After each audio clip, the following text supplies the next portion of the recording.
You've likely never heard of him before he pulled off a major upset against boxing icon Manny Pacquiao. But the remarkable victory is even more inspiring when you consider the turbulent road the 35-year-old Cuban fighter traveled to not only get a crack at the sport's only 8-division world champion, but in all likelihood, send the Philippine senator into retirement. So here's how Yordenis Ugas is making waves.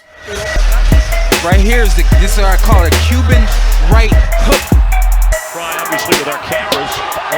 Pulls down.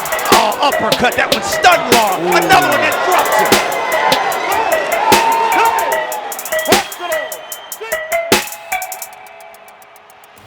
it. Yordenis Ugas Hernandez was born on July 14, 1986 in the Santiago de Cuba region of Cuba. Ugas picked up the sport of boxing at a young age, as he likes to remind everyone that he has been training since he was 6 years old. His nickname is 54 Milagros. 54 refers to his best friend and New York Yankees pitcher Aroldis Chapman, and Milagros is the name of Ugas' mother. As an amateur, his accomplishments include winning the U17 World Championships in 2003, claiming silver at the 2005 Boxing World Cup, and gold at the 2005 World Amateur Boxing Championships. He also won gold in the 2007 Pan American Games in Rio. And in 2008, he competed in the Beijing Olympics, capturing a bronze medal in the lightweight division for Cuba. But Ugas had ambitions of a professional career stateside, making and failing in 6 attempts to defect. He says he was jailed each time, despite his amateur accomplishments for his home country. In 2010, Ugas successfully defected to the United States, traveling for 2 days on a small boat to Mexico and then to Miami. Imagine being in the open sea for 2 days. You're in a small little boat, so you're all over the place with the waves, Ugas told ESPN. I thought at every moment I was going to die. It's not something I would wish on anyone, it's very dangerous. On his own in the US, he wouldn't see his mother and family for 9 years. But Ugas' pro career started out on the right foot, reeling off 11 straight victories and earning a contract with top-ranked promotions. He did suffer his first major setback in 2012 with a split decision loss to Johnny Garcia, after which Top Rank released him. After 4 more wins, he dropped back-to-back fights in 2014 and decided to retire. Then living in New Jersey and working odd jobs here and there, his career was ultimately revived by Chapman, a fellow Cuban defector, then pitching for the Cincinnati Reds. Chapman paid for Ugas to move to Vegas and resume training, where he linked up with Cuban trainer Ismael Salas. After 27 months off, he returned to the ring in August 2016, moving up from junior welterweight to the 147-pound welterweight division and reeled off 8 straight wins. He's treating Perella like a punching bag. He's gonna have to show something or he's gonna get stopped. Have to stop in there. Big right hand. When is he gonna stop in? He finally does. Yordenis Ugas has stopped Brian Perella and giving him his first loss. That's the second upset in a row Yordenis Ugas has committed. Since having signed to Al Haymon's Premier Boxing Champions promotion, Ugas then scored a WBC welterweight title shot against Shawn Porter. He came up short via split decision, but proved his mettle in a fight many onlookers scored in his favor. But 3 fights later, he claimed the regular WBA welterweight title in a split decision over Abel Ramos, finally realizing the dream he first held when he left his home country. On August 21st, Manny Pacquiao was originally scheduled to fight Errol Spence Jr., the WBC and IBF welterweight champion, and widely regarded as one of the top pound-for-pound fighters in the sport.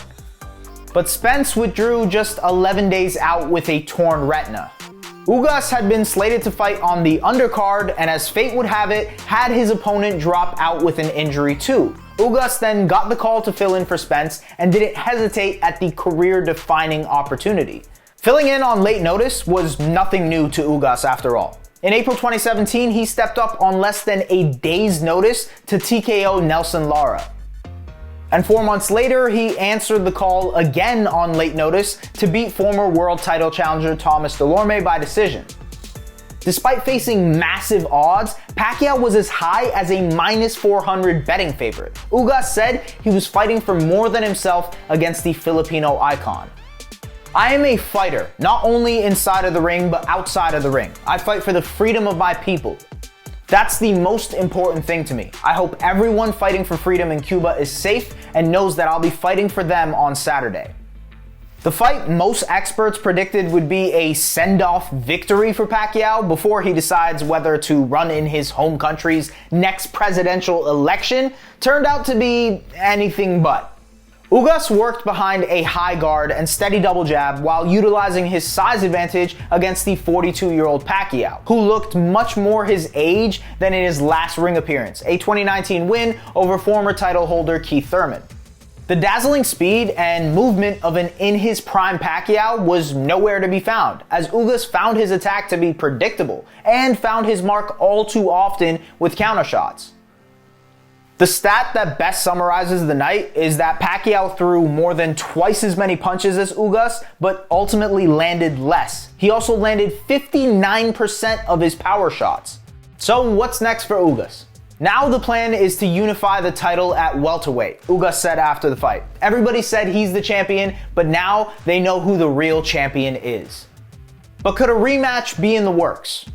In my career, Ugas was one of the easiest opponents I've had, Pacquiao told The Athletic. Ugas only had one style, and I should have been able to easily move away. You've seen how I've moved in my fights before. I couldn't move in this fight. My legs just stopped.